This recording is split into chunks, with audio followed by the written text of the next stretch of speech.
मसीह में आपको सलाम।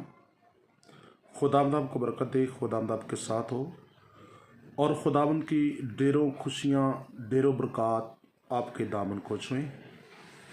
मैं पाशर गुजार आपकी खिदमत में मोहब्बत भरा सलाम पेश करता हूँ। मैं उम्मीद करता हूँ कि आप खैरियत से होंगे और खुदावंद यीशु मसीह के फजल करम के वसीले तंदुरुस्ती और बहाली का सबब होंगे। हालेलुया। मैं आज आपके सामने दुआ के हवाले आज का मैसेज शेयर करना चाहता हूँ। आए से पहले कि मैं मैसेज शेयर करूँ, छोटी सी दुआ करते हैं। जली बाप और बेटा अल कुदस के नाम के वसीला से खुदावंद तेरा शुक्र बजाते हैं इस वक्त लम्हा घड़ी के लिए कि तूने दुआ करने का मौका दिया, आज तक की ज़िंदगी दी और ज़िंदगी में तरह तरह की निमतों से नवाजा। खुदा पाक को हम तुझे थैंक्स बोलते हैं कि तू हमारे साथ है और आज तो अपने बंदा के ऊपर अपने बाजू को बढ़ाए हुए है और जो बेटी और बेटा इस कलाम को और दुआ को सुने उसको बरकत देना, उसके ज़हन को खोलना, बारी फजल से नवाजना ताकि वो अपने जिस्म के लिहाज से स्ट्रॉन्ग हो सके और रूहानी लिहाज से मज़ीद आगे बढ़े। तेरे नाम की उस्तु जलाल दे, अपने बंदा के ऊपर अपना कंट्रोल कर ताकि मैं बोलूँ जो तेरी मर्ज़ी के मुताबिक बोलूँ। मेरे दिमाग, दिल, सोच के ऊपर तेरा कंट्रोल जारी हो और अपने बंदा को दानी हाथ के नीचे लेकर आज का मैसेज डिलीवर करने की ताकत, हिम्मत, दलेरी और ज्ञान से नवाज अपने बेटे हमारे खुदावंद यीशु के नाम से, आमीन। हालेलुया। अज़ीज़ों, मैं आपके सामने आज का जो मैसेज पेश करने वाला हूँ, सुनाने वाला हूँ, डिलीवर करने वाला हूँ, मरकस रसूल की मार्फत लिखी गई अंजील तो उसका गालबन 14 बाब और 35 आयत से हम पढ़ेंगे। दुआ के हवाले से लिखा यूं है, और वो थोड़ा आगे बढ़ा और ज़मीन पर गिरकर दुआ करने लगा कि अगर हो सके तो ये घड़ी मुझसे टल जाए, और कहा, ऐ अब्बा, ऐ बाप, तुझसे सब कुछ हो सकता है, इस प्याला को मेरे पास से हटा ले, तो भी जो मैं चाहता हूँ वो नहीं बल्कि जो तू चाहता है वो ही।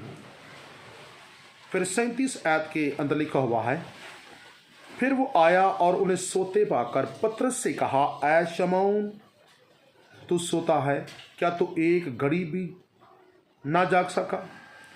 जागो और दुआ करो ताकि आजमाइश में ना पड़ो। रूह तो मोस्तैद है मगर जिस्म कमज़ोर है। आमीन। आज के कलाम का पढ़े जाना और सुने जाना बरकत का बायस हो। सब कहें खुदावंद का शुक्र हो। आमीन। मेरी बेटी और मेरे बेटे जो आप इस कलाम को सुन रहे हैं, मैं आपको ये कहना चाहता हूँ कि अपने कामों को छोड़कर और अपनी तवज्जो कंप्लीट खुदा की तरफ माइल करें। 10 मिनट के लिए खुदा आपको छूना चाहता है, खुदा आपको ब्लेस करना चाहता है। खुदा इस आवाज़ के वसीले आपको मज़ीद आगे बढ़ने की ताकत देगा। हमने जो बागे गतसमनी के अंदर यीशु को पकड़ने के लिए वो प्यादे आए तो वहाँ यीशु दुआ कर रहा था, जहाँ यीशु मसीह का पसीना खून की बूंदें बन बन कर टपकता और आसमान से आकर खुदा का फरिश्ता उसको गाइड करता। और यीशु मसीह कहते हैं कि मेरे खुदावंद, अगर हो सके तो ये प्याला टाल जाए, तेरी मर्जी पूरी हो, मेरी मर्जी नहीं। हालेलुया। यीशु मसीह हमेशा खुदा बाप की मर्जी को बजा लाते हैं, उसको पूरा करते हैं। और आगे जब वो दुआ कर रहे थे तो जाकर शागिर्दों को सोते पाया और शागिर्द सो रहे हैं। बात को हमेशा याद रखिएगा, जब मुसीबत आने वाली होती है तो इंसान के ऊपर नींद तारी ज़्यादा होती है। और वो शागिर्द सो रहे हैं तो शागिर्द यीशु उनके पास गए हैं, उनको जाकर उठाते हैं और कहते हैं, ऐ शमौन, तू सोता है, क्या तू एक घड़ी भी ना जाग सका? शमौन से बोला, वो शमौन जो दावे करता है कि यीशु खुदावंद है, मैं आपके साथ मरने के लिए तैयार हूँ, अगर हो सके तो यह प्याला तो उससे टल जाए। यानी कि बहुत सी बातें मसीह खुदावंद के साथ वो शेयर करता है, उसके साथ और भी अपने दिल की मोहब्बत का इजहार करता है। तो वो उस वक्त सो रहा है जो यीशु के साथ मरने के वादे करता है। लेकिन जब मसीह खुदावंद उसके पास आए और कहते हैं कि जागो और दुआ करो ताकि आजमाइश में ना पड़ो, मतलब ये उन शागिर्दों के लिए भी था, हाँ, एक पढ़ने वाले के लिए है, आप सुनने वालों के लिए, मेरे कलाम शेयर करने वाले के लिए भी है कि जागो और दुआ करो। हमें जागना किस लिहाज से है?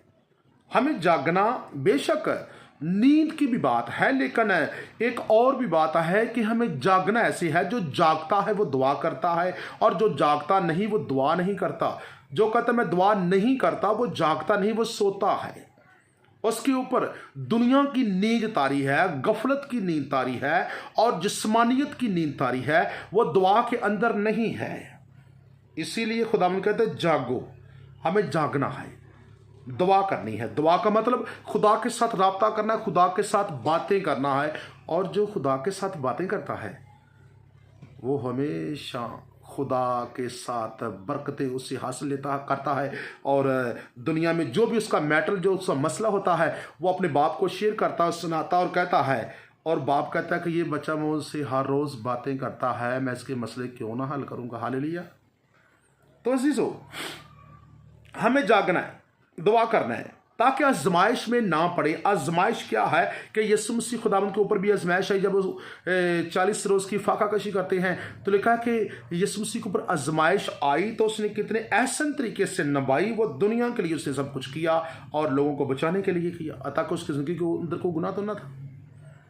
और वैसे भी कलाम अक़दस के अंदर पौलुस रसूल की मार्फत लिखा हुआ है कि आजमाइश जो आती है वो हमारे गुनाहों की वजह से आती है, ताकि हम जो गुनाह करते हैं तो गुनाह क्या होता है, ख्वाहिश हामला होती है और गुनाह को जानती है, और गुनाह जब बढ़ चुका तो आजमाइश पैदा करता है और मौत को पैदा करता है। इसलिए जब हम गुनाह करते हैं, दुआ नहीं करते तो गुनाह करते हैं। अगर गुनाह करते हैं तो आजमाइश में पड़ेंगे, आजमाइश पे पड़ेंगे तो हो सकता है हमारा ईमान भी जाता रहे।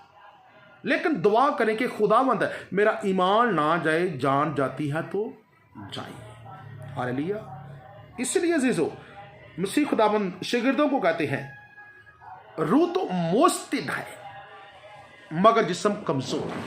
हम मेन टॉपिक के ऊपर आते हैं। रूह तो मुस्तैद है, मुस्तैद कायम मजबूत खुदा की लगन के अंदर है, मगर जिस्म हमारा कमजोर है। कैसे जिस्म कमजोर है भाई? हमने कभी सोचा? ये आयत जो है ये हमारे ऊपर डिपेंड करती है। हम रूह के लिहाज से तो चाहते हैं कि मैं चर्च जाऊं, मैं दुआ पे जाऊं, लेकिन रूह की अंदर से आवाज़ आती है कि मैं दुआ पे जाना चाहता हूं और चर्च जाना चाहता हूं और खुदा के साथ कॉन्टैक्ट में रहना चाहता हूं। लेकिन रूह की आवाज़ होती है। तो जिस्म जब आप अंदर से मजबूत होते हैं और कहते हैं कि मैं जाना चाहता हूं चर्च, मैं खुदा की प्रेजेंस में, खुदा की हजूरी में जाना चाहता हूं, तो होता क्या है, जिस्म थकावट का बाइस है, काम करके आया, थकन है और वो टूटा फूटा हुआ है, चलो इस संडे नहीं तो नेक्स्ट संडे मैं जरूर जाऊंगा। जब नेक्स्ट संडे आता है तो उस वक्त भी जिस्म कमज़ोर जो होता है ये कहता है कि नहीं, जो नेक्स्ट संडे, यानी कि आहिस्ता आहिस्ता जो जिस्म है वो रूह के मुखालिफ है, और रूह और जिस्म दोनों का आपस में कॉन्टैक्ट हमेशा नहीं हो सकता, क्योंकि जिस्म जो जिस्मानी है और रूह जो रूहानी है, और हम अगर रूहानी हैं तो हम रूह की बात को मानेंगे और रूहानी कामों के अंदर हम शिरकत करेंगे।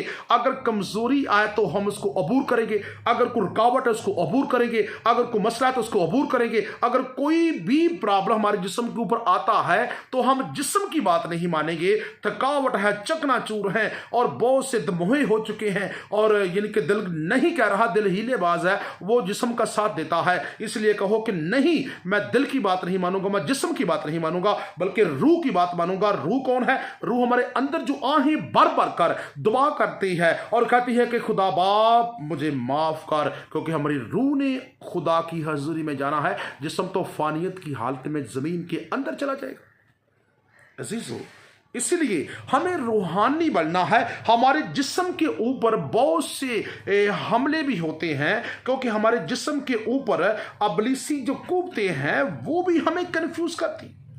डिप्रेशन के अंदर लेके आती हैं, तस्वीरें जकड़ लेती हैं जिस्म को। अगर ये जिस्म जो है ना, एग्जाम्पल मिसाल के तौर पर सुनिएगा, जिस्म एक ऐसा चूल्हा है, अगर जिस्म सरगर्म होगा तो इसके ऊपर कोई भी तस्वीर हमला आवर नहीं हो सकती। कैसे? एक चूल्हा जब जलता है ना, गौर से सुनिएगा, एक चूल्हा जब जलता है, चूल्हे के अंदर आग होती है, बहनें जलाती हैं, बेटियां जलाती हैं, तो आग के ऊपर कोई मक्खी आकर बैठ सकती है? नहीं बैठ सकती। हालेलुया। जब आग के ऊपर, चूल्हे के ऊपर कोई मक्खी नहीं बैठ सकती, क्योंकि चूल्हा जल रहा है, उसके अंदर आग दहक रही है।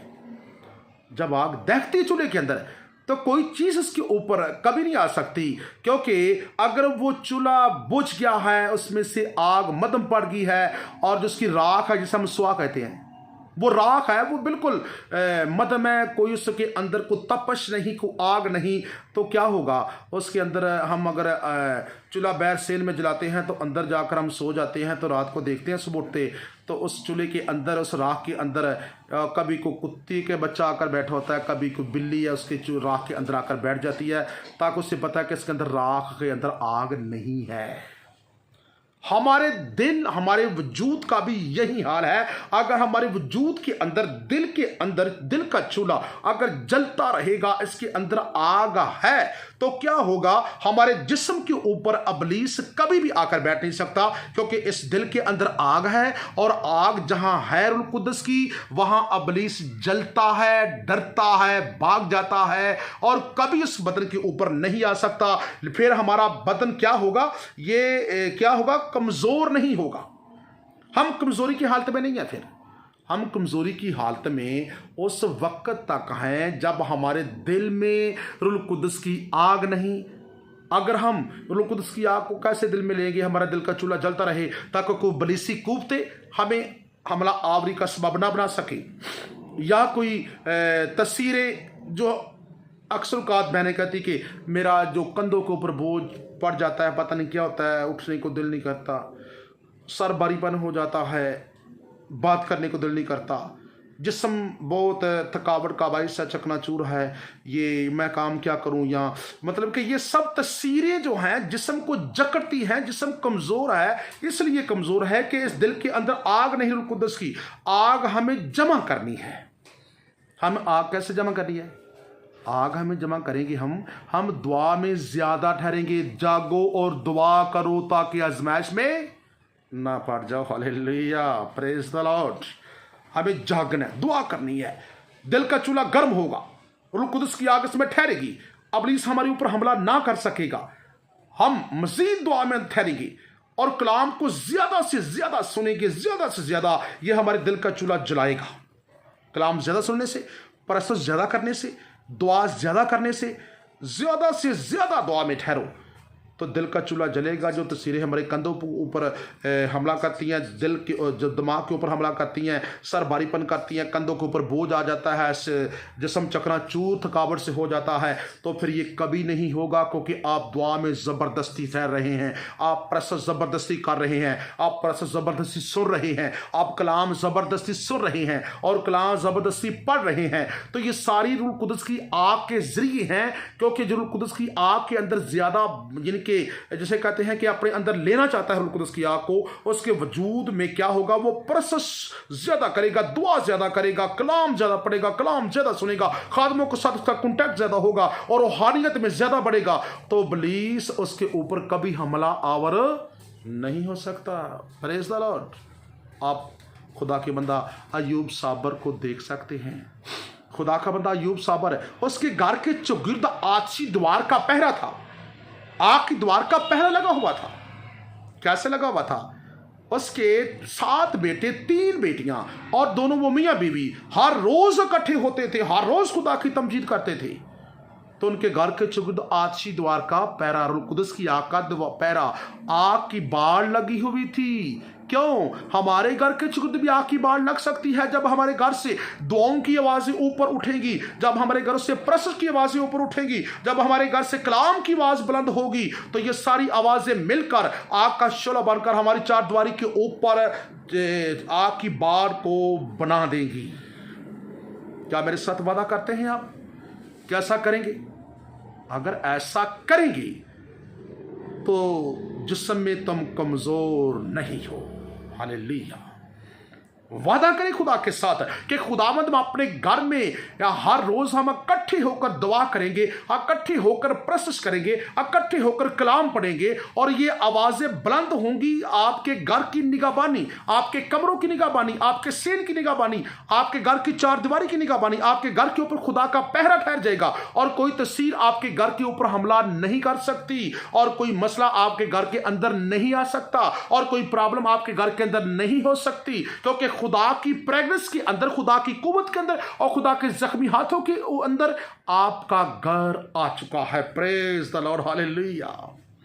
खुदा के साथ वादा करना है, जिस्म में कमजोर नहीं होना। अगर जिस्म में हम कमजोर हैं तो हम कहते एक दूसरे को घर में, तू दुआ कर ला, मैं तेरी कब्र च पैना है, भाई मैं दुआ कर ली तू कर। नहीं, इकट्ठे होकर 120 ने इकट्ठे होकर दुआ की तो आसमान खुल गया, रूह कुद्दुस उनके ऊपर नाज़िल हुआ। हमें भी ऐसा करना है। जब इकट्ठे होकर यूनिटी की दुआ, यकजहती की दुआ करेंगे तो 120 की तरह हमारे घर में भी रूह कुद्दुस का पहरा, प्रेज द लॉर्ड, हालेलुया, होगा। हम ऐसा नहीं कर रहे, प्लीज ऐसा कीजिए ऐसा, आप बचेंगे, जिस्म कमजोर नहीं रहेंगे, हमारे जिस्म के ऊपर पहरा लगेगा, कंधों पे बोझ नहीं पड़ेगा, सर भारी पर नहीं होगा, हमारे घर में डिप्रेशन नहीं होगी। रात को बच्चे सोते हैं वो जागते, यानी कि उनके ऊपर कोई डर खौफ का प्रॉब्लम नहीं होगा। हमारे घर में अगर टीवी की आवाज़ बुलंद है, गानों की आवाज़ बुलंद है, बुरे म्यूजिक की आवाज़ बुलंद है और फिल्मी गाने, इस तरह का गंदा मवाद, हमारे घर में गंदा म्यूजिक चल रहा है, तो हम फख्र करते हैं कि हमारे घर में ये सब चीज़ें अवेलेबल हैं। लेकिन नेवर ऐसा करते हैं तो खुदा से दूर हैं। खुदा की आवाज़ हमारे घर में नहीं बल्कि इब्लीस की आवाज़ हमारे घर में है और हम कभी खुदा की प्रेगनेंस के अंदर नहीं आ सकते। रुपया पैसा जाया होगा, बीमारियां बहुत ज्यादा हमें शिकार करेंगी, इंजेक्शन, दवाइयां, मेडिसिन, हर तरह की जो होम्यो, एलोपैथिक, देसी, अंग्रेजी, यानी कि इन चीज़ों के अंदर हम पड़ जाएंगे। जिस्म कमज़ोर से कमज़ोर होता चला जाएगा, हमारे घर के अंदर से जेब का सुराख हो जाएगा, पैसा ज़ाया होगा और हम कमाएंगे तो बेशक मंटरी बहुत लाखों में, लेकिन फिर भी हम साए से किसी और से हम पैसे उधार मांगेंगे कि देना हमारा मतलब पूरा नहीं होता। अजीजों, इन बातों को मद्देनजर रख कर चलें, आप अच्छे खादम भी बनेंगे। अपने घर में दुआ जारी करें। अगर जिस्म टूट फूट का शिकार होता है, इब्लीस हमारे ऊपर हमला करता है, हम जिस्म के लिहाज से कमजोर हमें नहीं बनना, बल्कि रूह में क्या बनना है? रूह तो मुस्तिद है, रूह में कायम बनना है, मुस्तिद बनना है। रूह में कायम होंगे तो जिस्म पर गालिब आएंगे। हमेशा मैंने कहा कि जिस्म और रूह दोनों एक दूसरे के मुखालिफ हैं।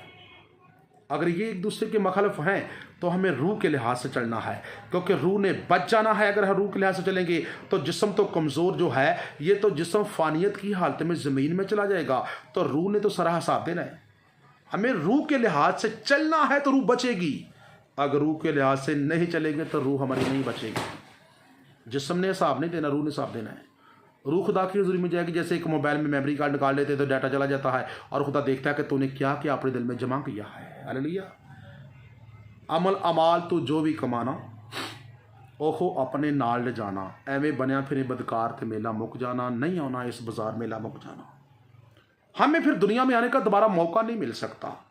हमें एक ही बार हम आए हैं और जो हमने कमाया है, बुराई कमाई या अच्छाई कमाई है, हमें लेके जाना है वहां दिखाकर हमें उनका अजर पाना है। तो हमें क्यों ना अच्छा हम कमाएं और रूह की लिहाज से चले, रूह मुस्तिद हमारे अंदर रहे, रूह कायम रहे, दुआ में मजीद मजबूत रहे और हम दुआ में बढ़ते चले जाएं और कभी दिल की और वजूद की बात ना माने, क्योंकि इस दिल और वजूद को हम दोनों के अंदर ठहराएं ताकि हमारा वजूद कायम हो, हमारा दिल चूल्हे की तरह जलता रहे और इब्लीस हमारे ऊपर हमला आवर ना हो सके। हम किसी से नहीं कहेंगे हमारे ऊपर दुआ कर, अगर हम खुद दुआ करेंगे।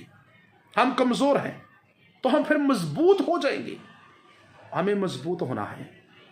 खुदा के साथ वादा करें कि आज के बाद मैं जिस्म के लिहाज से नहीं चलूंगा, नहीं चलूंगी, बल्कि रूह के लिहाज से चलूंगा, चलूंगी तो मैं हर तरह की बीमारी से, अबलिसी कुव्वतों से बचाया जाऊंगा, बचाई जाऊंगी।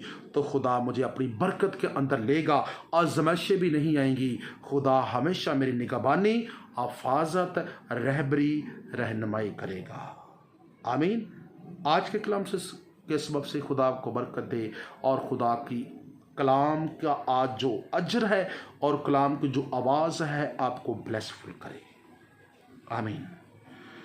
मेहरबान असली अब्दी बादशाह खुदावंदों के खुदा मैं दुआ करता हूँ जो बहन भाई इस कलाम को सुन रहे हैं, जिन्होंने सुना उनके ज़ेहन नशी हो जाए और खुदावंद उनको अपने दाहिने हाथ के नीचे ले और तौर तरीका जो कलाम का है जो आज मैंने पढ़कर सुनाया है इसको अपनाएं, अपने घर में, अपने जिस्म के लिए, अपनी औलाद के लिए, अपने बच्चों के लिए बरकत को हासिल करें और आगे बढ़ते चले जाएं। खुदा मैं दुआ करता जो भाई बहन भाई देख रहा है उसके वजूद में कोई बीमारी है तो यीशु के नाम से ख़त्म हो जाए, कोई कमज़ोरी है तो यीशु के नाम से ख़त्म हो जाए, कंधों का बोझ, सर का भारीपन है तो यीशु के नाम से अभी ख़त्म, अभी ख़त्म, अभी ख़त्म, अभी ख़त्म हो जा। ऐ तसीर इस बदन को छोड़, अभी छोड़, अभी छोड़, अभी छोड़, यीशु के नाम से इसी वक्त ये बहन ये भाई आज़ाद आज़ाद आज़ाद आज़ाद किया जाए। यीशु की आवाज़ पाकरू का जरिया बनकर इस वजूद को मुकम्मल सेहतमंदी बहाली के अंदर अभी अभी कायम करे मसीह के कादर फतेहमंद जलाली और पवित्र नाम से। आमीन।